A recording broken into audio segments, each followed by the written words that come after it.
नमस्कार, news nation आप देख रहे हैं। आपके साथ मैं हूं विद्यानाथ झा। बड़ी खबर मुंबई से है। इस वक्त की बड़ी खबर यह है मुंबई से कि विरार के अस्पताल में आग जहां लगी थी, 13 मरीजों की मौत हुई। और विरार के विजय वल्लभ अस्पताल की एक घटना है। 3 बजे रात में यह घटना घटी थी। 2 घंटे में आग पर काबू पाया गया। शॉर्ट सर्किट की वजह से आग लगी थी, ऐसा बताया जा रहा है। 3 तस्वीरें आपके सामने हैं। अस्पताल में कैसे आग लगी, उसके बाद कैसे अफरा तफरी का माहौल हो गया।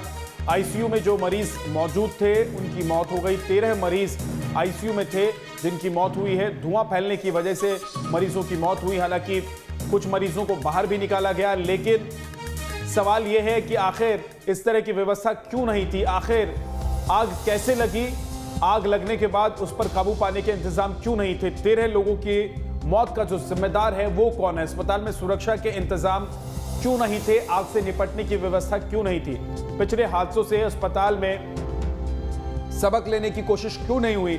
आखिर जो घटनाएं पिछले दिनों घटी थी, जिन अस्पतालों में घटनाएं घटी थी, क्या उन अस्पतालों को देखते हुए, उनसे सबक लेते हुए भी इस हॉस्पिटल ने इंतजाम नहीं किए। सवाल यही है कि आखिर मुंबई में आखिर इतनी बड़ी जो घटना घटी है, 13 लोगों की मौत हुई है, इसके लिए जिम्मेदार कौन है।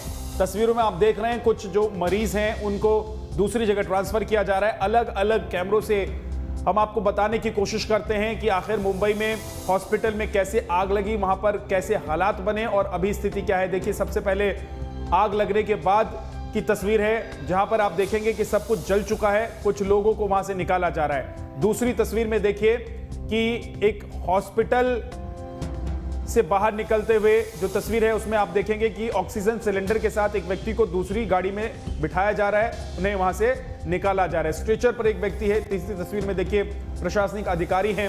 कैमरे में जो 5वीं तस्वीर है उसमें आप समझ सकते हैं कि यहां से मरीजों को शिफ्ट किया जा रहा है। विकास श्रीवास्तव हमारे सहयोगी वहां पर मौजूद थे, उनकी एक रिपोर्ट आपको दिखाते हैं।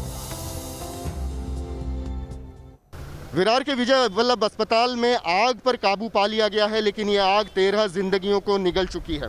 बीती रात इस अस्पताल में हुए हादसे में 13 मरीज जो कि आईसीयू में इलाज करा रहे थे, जो आईसीयू इस अस्पताल की दूसरी मंजिल पर बना हुआ था, उनकी दम घुटने से मौत हो गई। यहाँ पर आग लगने के बाद धुएं का इस कदर गुबार उठा कि लोग सफोकेट होने लगे और इसके पहले कि उन्हें दूसरे किसी अस्पताल में शिफ्ट किया जा सकता, उनकी मौत हो गई।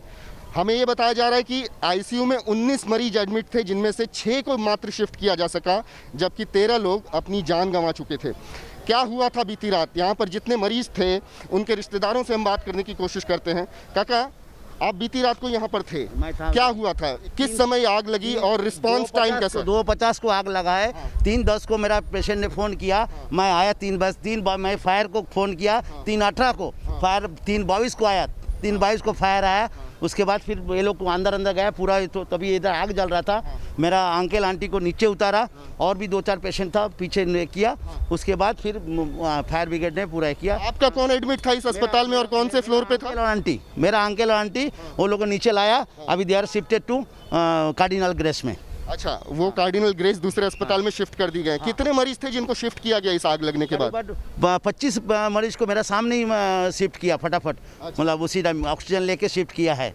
और जिनकी मृत्यु हुई उनको कब यहाँ से निकाला गया? उसी टाइम में, मतलब 10-15 आधा घंटे के अंदर ही एम्बुलेंस आया। एम्बुलेंस आने के बाद फटाफट वो लोग को शिफ्ट किया। फायर ब्रिगेड का रिस्पांस टाइम कितना था, मतलब कितने देर में? 3:22 को आया, फटाफट वो लोग से इधर से गया और वो एक खिड़की तोड़ने लगा और बराबर लोग को आग बुझाने लगा। अच्छा, आप समझ सकते हैं कि खिड़की तोड़ के फायर ब्रिगेड के कर्मियों को अंदर घुसना पड़ा है। मतलब अमूमन एक अस्पताल को जो फायर सेफ्टी नॉर्म्स का पालन करना पड़ता है वो यहाँ पर पालन होता नहीं दिख रहा। एम्बुलेंस पहुँच गई हैं, दमकल की गाड़ियाँ पहुँच गई हैं, लेकिन फायर ब्रिगेड कर्मियों को अस्पताल के शीशे तोड़ने पड़े और तब जाकर वो आईसीयू में एंट्री कर पाए। मुमकिन है कि ये वजह हो सकी होगी कि मरीज़ों को बचाने में जो रिस्पांस टाइम उन्हें मिलना चाहिए था वो बेहद कम मिला है।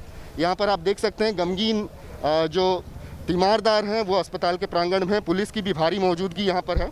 बीती रात को कुछ रिश्तेदार काफ़ी नाराज़ हो गए थे और उन्होंने यहाँ जमकर उधम मचाया था। वो अस्पताल के भीतर जाना चाहते थे, वो सवाल जवाब करना चाहते थे अस्पताल प्रशासन से कि आखिर उनके रिश्तेदारों की मौत की वजह कौन है, किसकी लापरवाही की वजह से हुआ, लेकिन यहाँ पर कोई जवाब देने वाला नहीं था। 3:22 पर जो फायर ब्रिगेड है वो यहाँ पर पहुँचती है, जिसके बाद फायर ब्रिगेड के गाड़ियों को उस गली के ज़रिए अंदर घुसाने की कोशिश की जाती है, लेकिन ठीक दूसरी मंजिल पर जो है वो नहीं पहुंच पाते दमकल कर्मी सही समय पे, और उसके बाद यहाँ से लैडर लगाकर सेकंड फ्लोर की खिड़की तोड़कर दमकल कर्मियों को अंदर घुसना पड़ता है। इसके बाद आप देख सकते हैं कि अभी भी मरीज़ों को यहाँ से शिफ्ट करने का सिलसिला जारी है। तमाम एम्बुलेंस यहाँ पर खड़ी हैं, 1 2 3, और उसके आगे भी आप देख सकते हैं कि कुछ एम्बुलेंसेज जो हैं लगातार कतार लगाकर खड़ी हैं, मरीज़ों को शिफ्ट किया जा रहा है। विरार में और भी कई ऐसे अस्पताल हैं जहाँ पर कोविड मरीज़ों का इलाज हो रहा है, वहाँ पर इन मरीज़ों को शिफ्ट किया गया है। फिलहाल पूरे प्रांगण में, अस्पताल के पूरे प्रांगण में इस समय मातम पसरा हुआ है। जो तीमारदार हैं वो अब धीरे धीरे अपने मरीज़ों को लेकर यहाँ से जा रहे हैं, लेकिन लोग कानून को अपने हाथ में ना ले लें, इसकी वजह से पुलिस का डिप्लॉयमेंट भी यहाँ पर देखने को मिल रहा है। हम बता दें कि इस मामले में खुद सूबे के सीएम उद्धव ठाकरे ने एक जांच के आदेश दे दिए हैं। लापरवाही किसकी थी, जिम्मेदारी किसकी बनती थी, ये सारी चीज़ें तय की जाएंगी, लेकिन इतना ज़रूर है कि इस दर्दनाक हादसे ने एक बार फिर से प्रशासन को चेताया है, ये बताने की कोशिश की है कि मुंबई के साथ साथ महाराष्ट्र के अस्पतालों में सुरक्षा के इंतजामात ठीक नहीं हैं।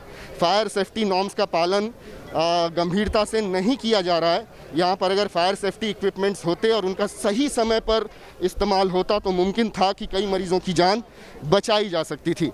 फिलहाल इस समय अस्पताल के प्रांगण को खाली कराने का काम चल रहा है और कोशिश इस बात की जा रही है कि जो जांच की टीम यहाँ पर पहुँचेगी उसे कोई दिक्कत न पेश आए अपनी जांच को आगे बढ़ाने के लिए। वीडियो जर्नलिस्ट अनिल के साथ विकास श्रीवास्तव, न्यूज़ नेशन, विरार।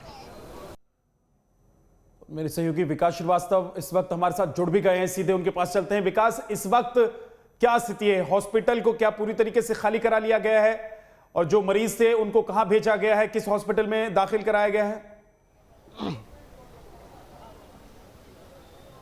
विद्यानाथ, देखिए विरार में 6 ऐसे और अस्पताल हैं जहां पर कोविड मरीजों का इलाज चल रहा है। इस अस्पताल में बीती रात आग लगने के बाद जिन मरीजों को शिफ्ट किया गया है वो भेज दिए गए हैं उन 6 अस्पतालों में। लेकिन यह आग कितनी गंभीर थी और किस तरीके से दमकल कर्मियों को बेहद दिक्कत का सामना करके इसे बुझाना पड़ा, ये तस्वीरों के जरिए मैं बता रहा हूँ। देखिए, दूसरी मंजिल पर ये आईसीयू बना हुआ है और जब ये आग लगी है उसके बाद दमकल कर्मियों को ये कांच के ये जो शीशे के कांच हैं, ये शीशे की खिड़कियाँ हैं, इनको तोड़ के अंदर घुसना पड़ा है।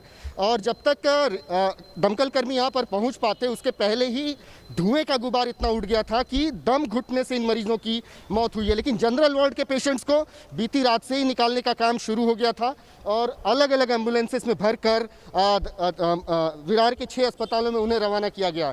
अस्पताल का प्रांगण पूरी तरीके से खाली करा लिया गया है। जो रिश्तेदार अब से थोड़ी देर पहले यहाँ पर जमा भी थे उन्हें दूसरे अस्पतालों की तरफ रवाना कर दिया गया है, उन्हें यहाँ से हटा दिया गया है। लेकिन सवाल ये है कि आखिर इन मौतों के लिए जिम्मेदार कौन है?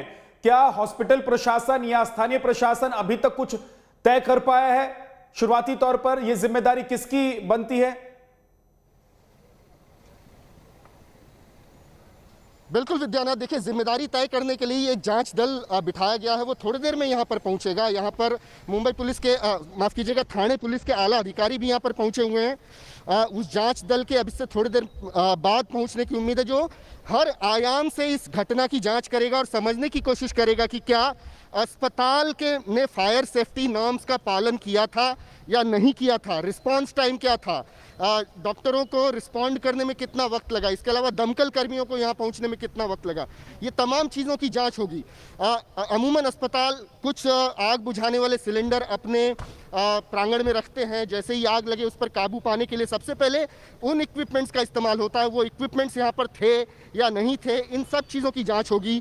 तकरीबन 46 मरीज जो हैं इस पूरे अस्पताल में एडमिट थे, जिसमें 19 मरीज जो हैं वो आईसीयू में इलाज कराते थे और 19 में से सिर्फ 6 को बचाया जा सका है, जबकि 13 लोगों ने इस धुएं के गुबार की वजह से दम घुटने अपनी जान गंवा दी है। आप देख सकते हैं अभी भी पुलिस का भारी डिप्लॉयमेंट यहाँ पर है। देख सकते हैं अभी भी अफरा तफरी का माहौल है, अभी भी वहां पर पुलिस के अधिकारी और पुलिसकर्मी मौजूद है। बहुत बहुत शुक्रिया इस पूरी जानकारी के लिए, आपका बहुत बहुत शुक्रिया। एक छोटे से ब्रेक के लिए हम रुक रहे हैं।